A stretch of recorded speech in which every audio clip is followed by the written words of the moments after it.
Okay, so ladies and gentlemen, man, you should have had time to watch Agents of S.H.I.E.L.D. episode 084, also known as episode number 2. Now, before I get into the bad stuff about this episode, let's talk about the good. The good stuff is that the S.H.I.E.L.D. team is really coming together very nicely. Very nice. They're starting to work together as a team. They're starting to have more opportunities to build the relationships between the 5 or 6 of them. And the backstory for each one is revealed throughout the episode, which I'm really, really enjoying, okay? The bad thing about this episode is just the film, the editing, the directing. You can tell, man, it was a huge difference going from the one and only Whedon to this new guy. And I don't know how many episodes he's going to be directing, but we'll no longer have that finesse that we had with episode 1, aka the pilot episode. And from here on out, we're in the hands of whoever they decide to direct these episodes. And that's going to be a problem, because the pace of episode 2 was borderline dead.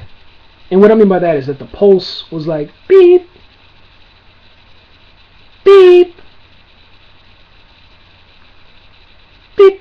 You know what I'm saying? Like, there was really very minimal action there, man. And whenever there was action, it was almost like it was unnecessary action, and it was very predictable. Like, for instance, spoiler alert, okay? Agent Coulson meets this friend of his inside of another country that they fly into.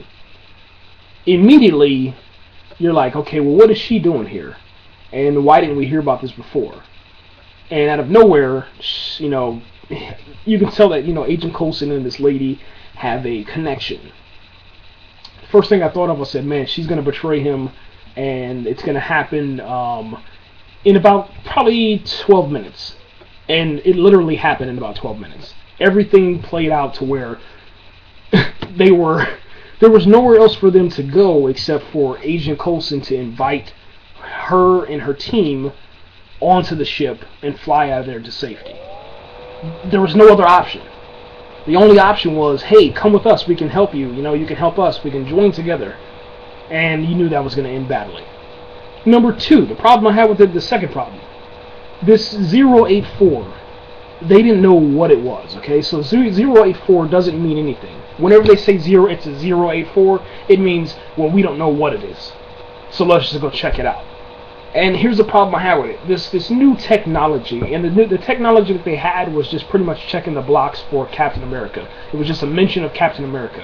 And one of the agents, man, the agent that looks like a Bruce Wayne Batman type figure, man, he went up to the to this Red Skull object and pulled it off the wall after Fitz and Simmons were sitting there, you know, trying to scan it and make sure it was safe. And then we come to find out that it's the same technology that has to do with Captain America and Red Skull, and it was just absolutely frustrating, man. Anyway, they bring it on the plane, and I don't know, man. I don't know. It was just so frustrating, man. Everything was just so predictable, man. I think that was my biggest problem that I had with the episode, besides the pace of the episode. And then at the end of the episode, here's my final complaint. This is strike number 3 for me.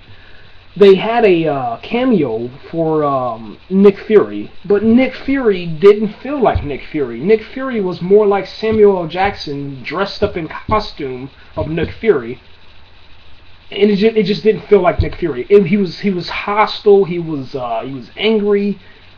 And I don't know, I guess what I've been seeing from Nick Fury, from all of the little cameos he's had in all the Avenger films, he was never that hostile. He was never that angry. He was always calm and cool and collective.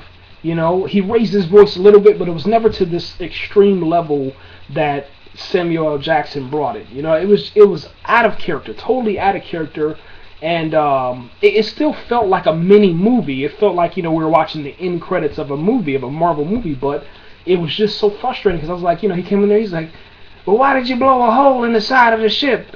Blah, blah, blah, blah, blah, blah, blah. And I'm just like, whoa, who is this guy? This is just Sam Jackson. I didn't feel like it was Nick Fury, man. Anyway, man, I give the episode, man, 0.84. 3 out of 5 stars, man. Nothing real special. You can definitely miss it. If you miss it, you're not going to miss anything. And then also the ridiculous, he did like a forward jump and then hit this bar onto the ground and you know, beat up some enemies, you know, with some phaser, some type of shield weapon. That was weak, man. We're out of here, man. I'm done with this.